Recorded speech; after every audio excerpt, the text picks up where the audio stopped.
It has been a busy weekend because on the 12th of April was Cosmonautics Day, which used to be a Russian thing, but now it's also called the International Day of Human Spaceflight. And for this occasion, several satellites have turned on SSTV, which I thought is a good occasion, good opportunity to make some flat earthers cry a little bit. Not that they care, they will just ignore it as usual, but anyway, here we are. So, what is SSTV? SSTV is short for slow scan television. And when I say slow scan television, I mean really slow scan. It can take 30 seconds, 60 seconds, 90 seconds, even over 3 minutes just to transmit one frame. So the term television is really a bit of a stretch of the word.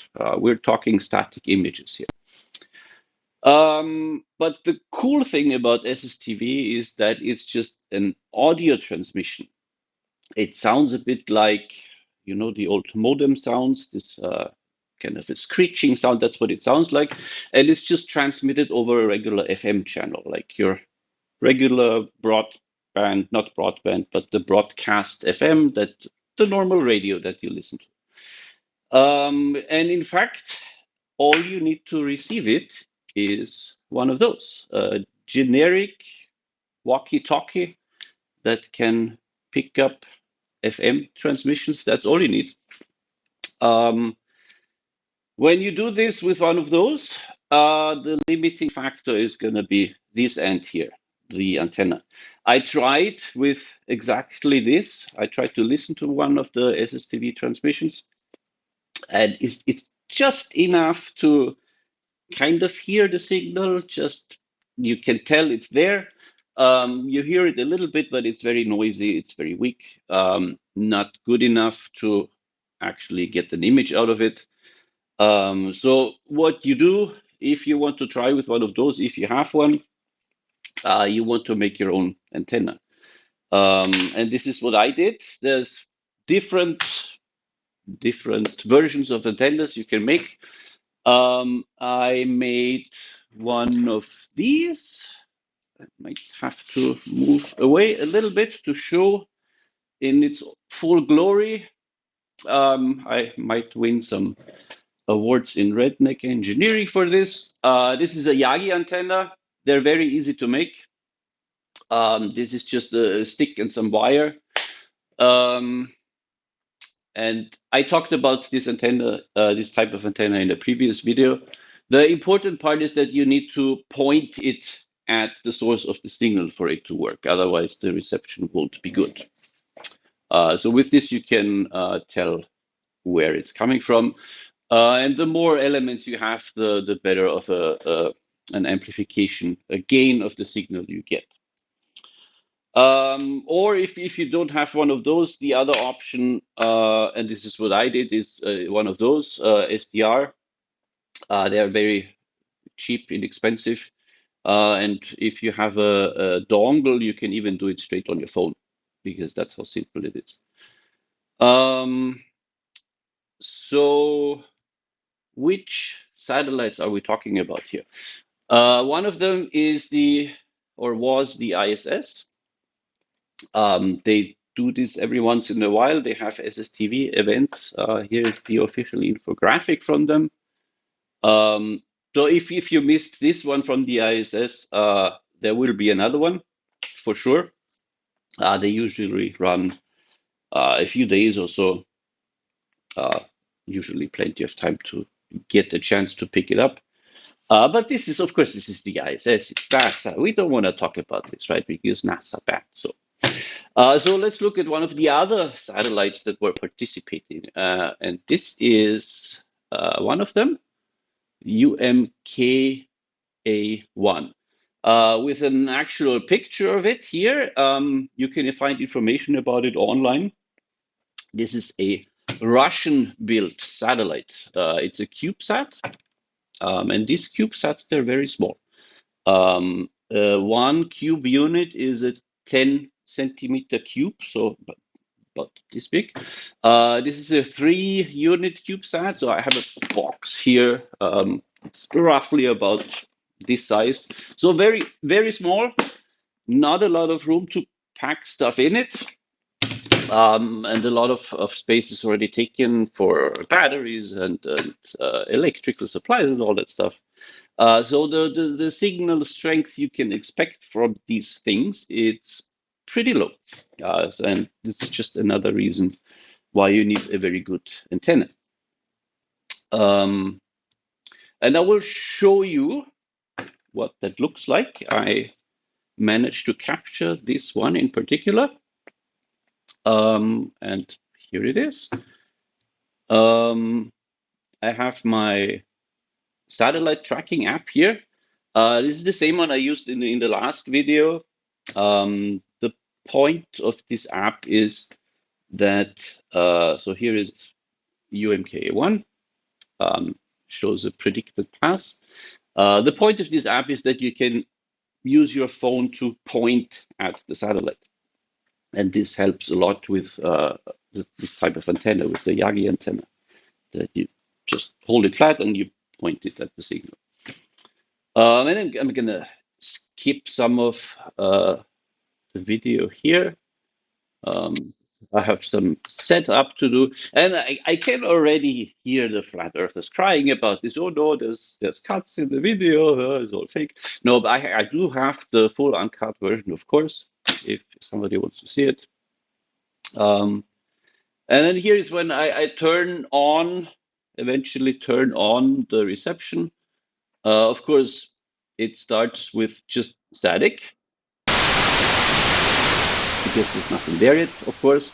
And then in the bottom right corner, that's the decoding software. So I set up that the audio from the SDR software goes directly into the decoding software. You can see it's picking up the static now. Nothing there yet, but this is how this works. And then I want you to look at these numbers here in the tracking app. This is the frequency that the satellite transmits at. The app knows about it. For the ISS, sometimes it changes frequency, so what the app shows might be wrong, but if for this satellite, this is correct. But you can see it's a bit of an odd number. And in fact, it's not even the official designated frequency for the satellite. And this is because this app accounts for Doppler shift. So the frequency it shows, it's already corrected for the Doppler shift. And you can see it if you're watching the video closely. You can see this number changing as the satellite passes overhead.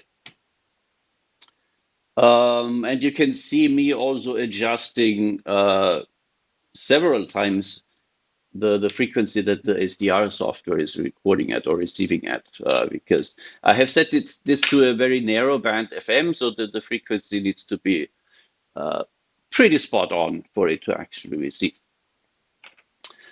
So it's now the satellite pass technically is already in progress, but I know in this direction, not only is my house in the way, but behind the house there's a hill. And I know that I measured it's about 20 degrees of the horizon that it blocks. And so I know until the satellite gets up to above these roughly 20 degrees, I definitely won't be receiving anything. And so this is another nice thing that flat earthers will gonna have a very hard time trying to explain how this signal, this is for the type of flat earthers that pretend this signal is coming from a ground station somewhere. It's from a cell phone tower. How does this signal from this ground station know that from my specific location, I cannot receive it until the satellite gets to about 20 degrees? How does it know this? But okay. So for now, it's basically just patiently waiting for the signal to show up.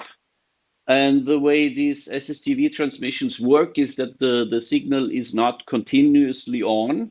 but rather they turn it on just for one image, and that takes 30 seconds, 60 seconds, depending on the mode, and then they turn it off again for 1 minute or 2 minutes pause where there is no signal, and then the next image turns on the signal again, and so on.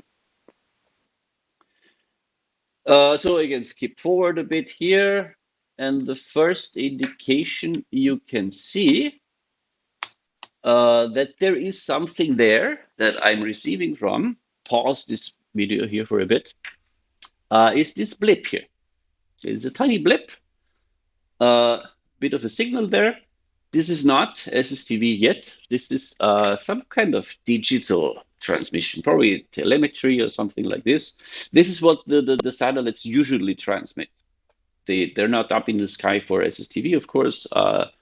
They measure things and transmit telemetry and that kind of stuff. So this is probably telemetry. There are ways to decode this too with an SDR software, but of course that's not what I'm doing today. So this is just, for me, it's just a blip. And then, lo and behold,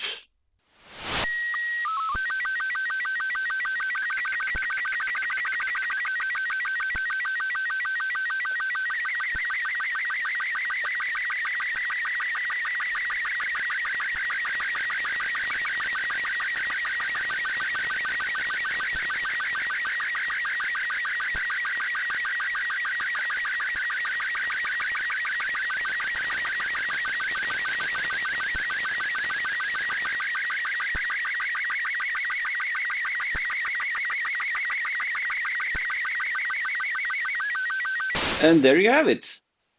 An image from space. I have no idea what the significance of this image is. It's, I don't know, something educational probably. Um, you can find out more about it online, I'm sure. There's people from around the world who have participated in this. They post the images online.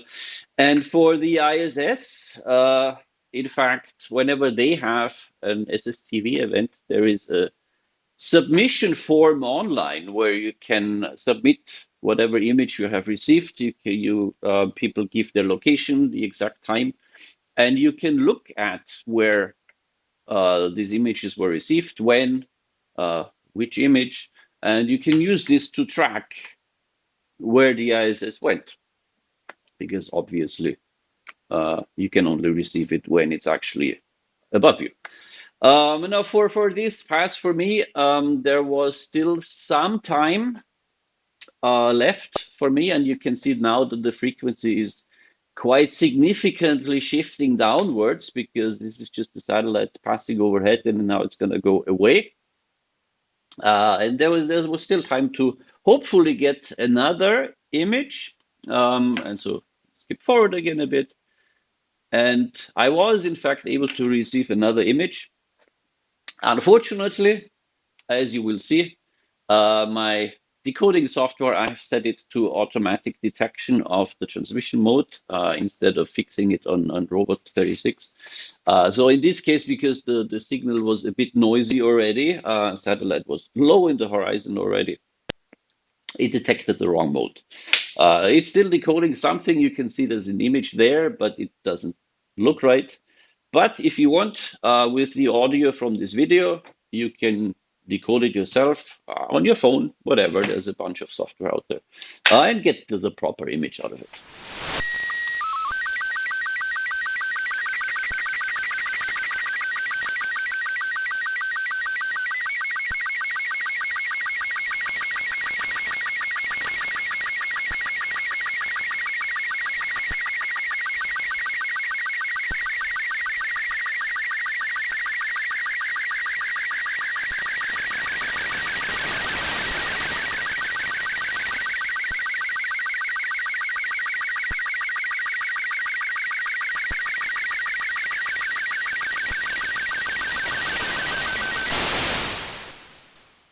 And there you go. So this is it, images from space. There will be more SSTV events in the future, especially from the ISS, if you want to try this yourself.